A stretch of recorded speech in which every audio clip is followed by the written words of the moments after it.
Hey guys, thanks for watching. In this video, we will have the most recent news clips as of Saturday, December 31st, 12:28 a.m. We will have interviews from the aunt, the neighbors. So if you find this useful, please give it a like. Last night, in conjunction with the Pennsylvania State Police, the Federal Bureau of Investigation, detectives arrested 28-year-old Bryan Christopher Kohberger in Albrightsville, Pennsylvania, on a warrant for murders of Ethan, Zana, Madison, and Kaylee. Commentary nobody asked for. But can you tell how emotional he is, how happy he is, especially because he names them by first name only. Everybody has emotionally invested in these people.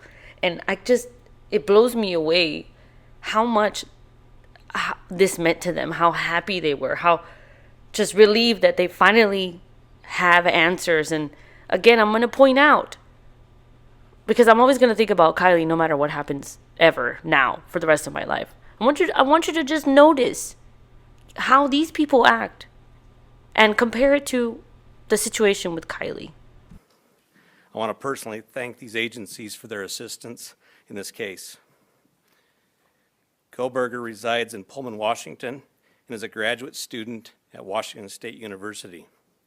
We will provide as much information as we can about the extradition to Idaho and the criminal process.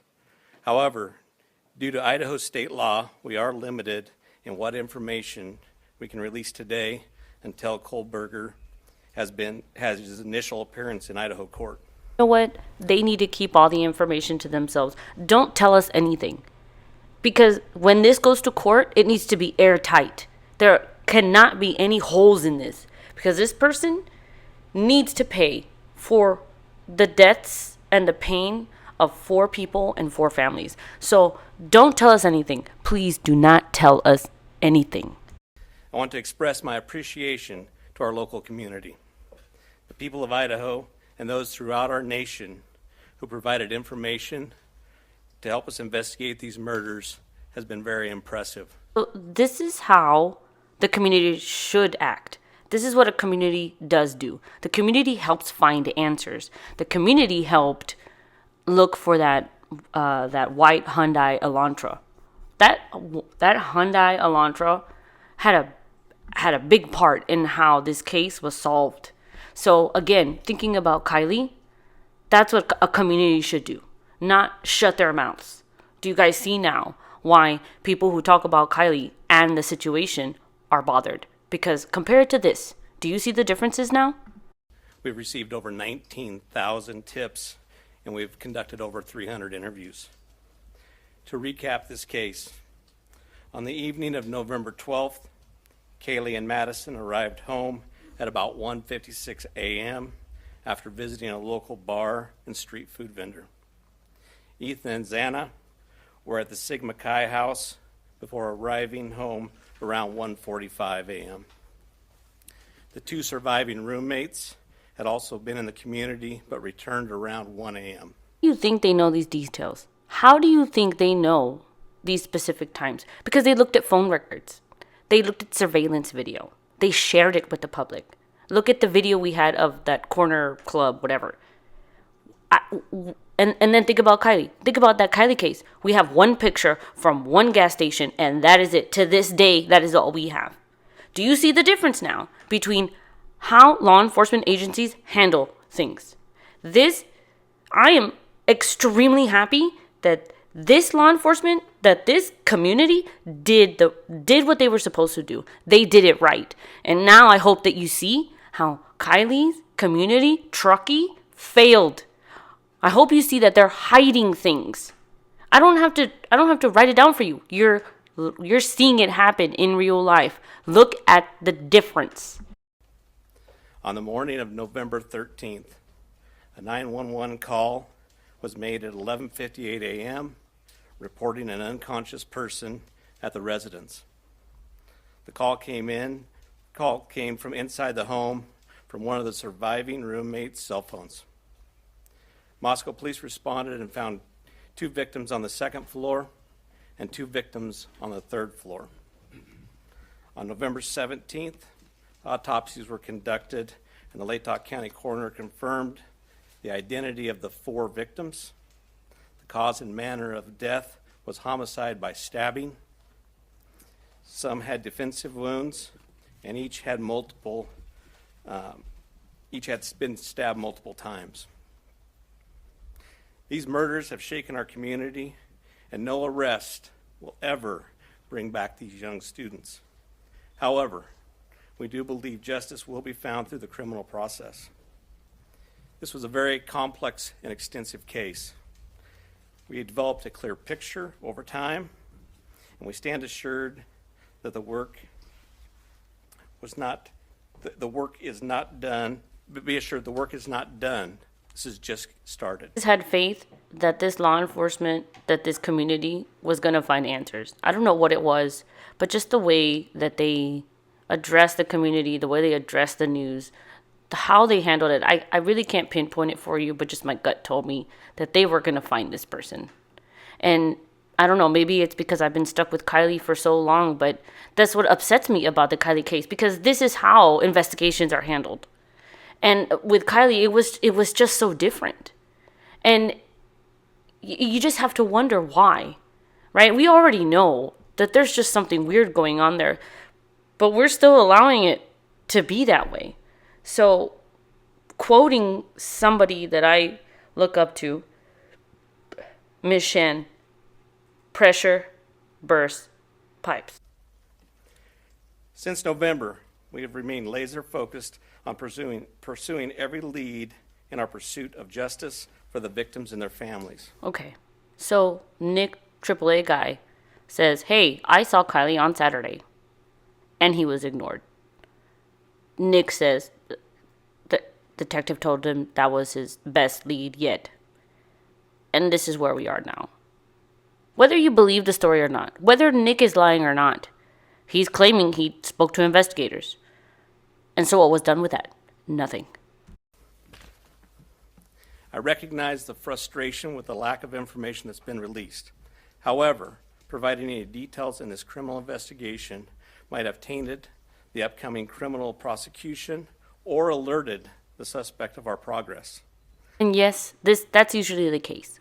They cannot release information because, especially now with the internet and YouTube, and everyone has the ability to sleuth and do background checks and all this stuff, the less they put out, the better it is for law enforcement. I think that's something that we all need to consider when, especially there's an open investigation like a murder case.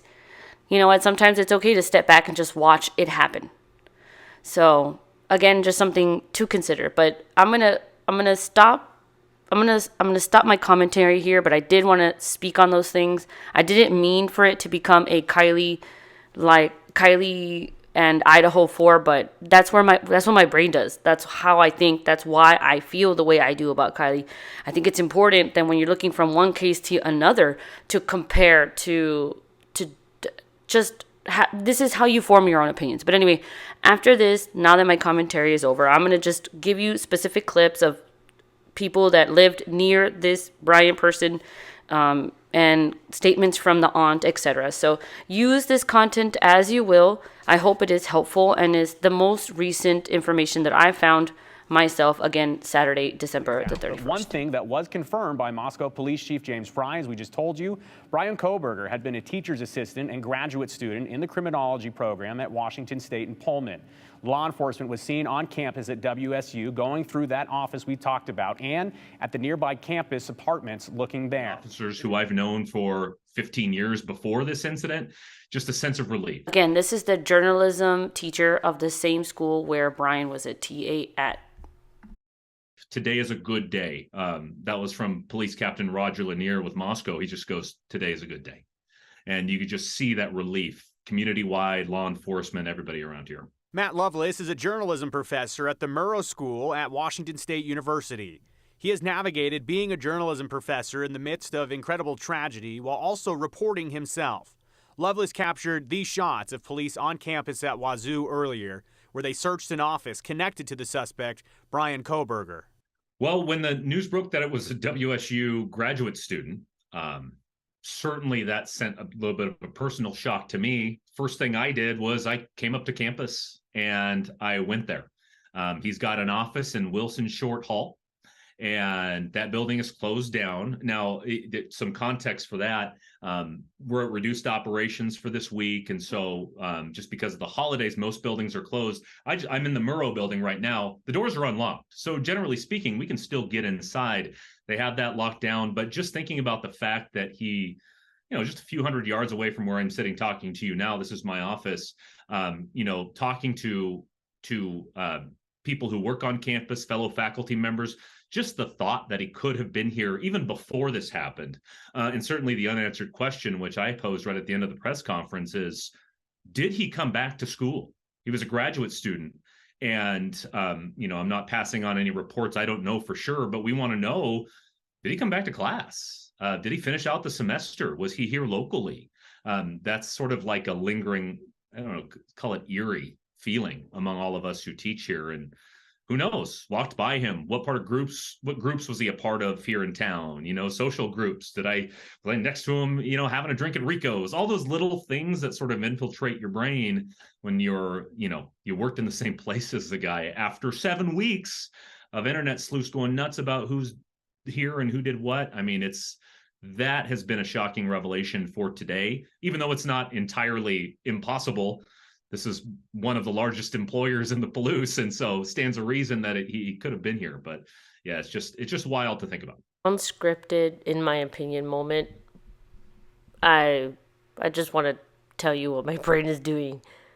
One, first of all, why are you smiling so much? Maybe you're nervous, but you don't know if this person was in that building. Didn't you just say that he... Oh, damn it, dude. You know what? Never mind. There were a lot of things. What he just said that was weird to me. Again, can I state these opinions without accusing anybody? Yes, because I'm not telling you what to think. What I am just noticing is, all these professors didn't notice the TA there? You just talked about the building being open, and you're there, and we don't know if he was there. And dude, this guy had to report to professors, right? Again, now there's something weird here. I'm not going to go into it. I probably should have not recorded this snippet, but there you go. There, you have a little bit of my brain. What was the scene at the apartment like for you? Is it pretty calm and quiet, or what was that like? Yeah, fairly calm. Few members of the media there. What appeared to me to be a handful of residents from other units, just sort of standing outside, watching things going on. There wasn't a huge presence there. It's one of those apartment complexes where there's like a basement level and stairs to the first floor and second. We're full of those here at WSU. And so we just couldn't see much going on. They were taking some things out of the apartment and sort of putting it on a little mezzanine there. Weight off the shoulders for sure. And so I think to your question, it's just that, yeah, I think that there's an overwhelming sense of, I don't know if it's closure, because it certainly isn't that. Like, there's a lot left to figure out about this case, but it feels like the first time in a long time that there's been sort of a milestone other than reports of a Hyundai Elantra and, a few extra timeline details. This really feels like the first break in the case in large degree. And so, really. Police and the FBI at this hour conducting searches where he lived and inside his white car, a car believed connected to the murders. 28-year-old Bryan Christopher Kohberger. He was arrested at his family home outside Scranton, Pennsylvania. Something to take note of, he was arrested at the family home, not at his apartment. And a white Hyundai Elantra, like this one seen near the Idaho murder scene, was seized there. So it sounds like the Elantra was at the family home. And I do want to emphasize again that the community helped find this Elantra. Okay, so who you are about to listen to speak is Bill Thompson. I just wanted to give you some background because in this press conference, they didn't really give you much of that. You can pause to read, but the last paragraph I think is interesting. Second to last. Anyway, I feel like he's super legit. He was awarded for excellence in county government, and Bill was elected to the Idaho Association of Counties Executive Committee and has served as Secretary Treasurer.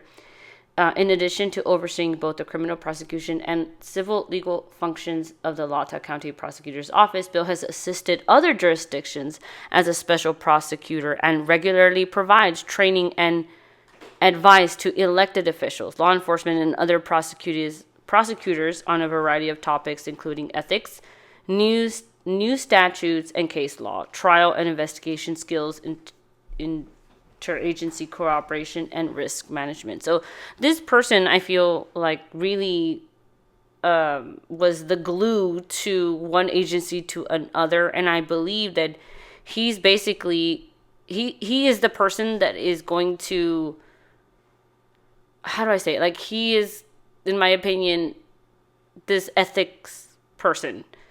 And I guess that's all I have to say about that. Make your own conclusions, but you get what I'm saying. Last hour. Charging the defendant, Mr. Kohberger, with 4 counts of first-degree murder, in addition to felony burglary, which involves entering the residence with the intent to commit the crime of murder. Okay, this is very important, what he just said. And I trust this man because I did my research on him. He's an ethical person. I just showed you that slide. So Bryan Kohberger entered the home. He broke into the home. It was burglary. Okay, when he entered the home, we don't know, obviously, and we're not going to know. But the intent of him breaking into the home was to commit these murders, first-degree murder. Now, there is DNA linking him to all 4 murders. Prosecutors feel very confident that he has a part in all 4 murders. Obviously, that could be because he was cut when he was committing these murders, or hair, whatever the case. Thompson is telling us a lot. This guy broke into the house with the intent to do this crime. Now, did he intend to kill all 4? We don't know. But he is linked to all 4. He was studying criminal justice. Lone actor, the leading theory. We have an individual in custody who committed these horrible crimes. No, he's not supposed to say, but he says it because he's emotional. He says, we have a suspect, we have a person that committed these crimes. He probably shouldn't have said that, but did you hear it? It's 17 minutes in, and so I will make a part 2 to this, and I'll link it when I do finish it, of the rest of the clips. But there is a lot of information that I want to get out to you, and I want to give it to you from the news stations and kind of cut through the BS and just give you the testimonies of the people close to the case. But again, I've run out of time. I really don't like to create long videos, so I will make a part 2, and please, in the comment section, let me know what you think. But yes, thank you for listening, and then I will see you guys soon.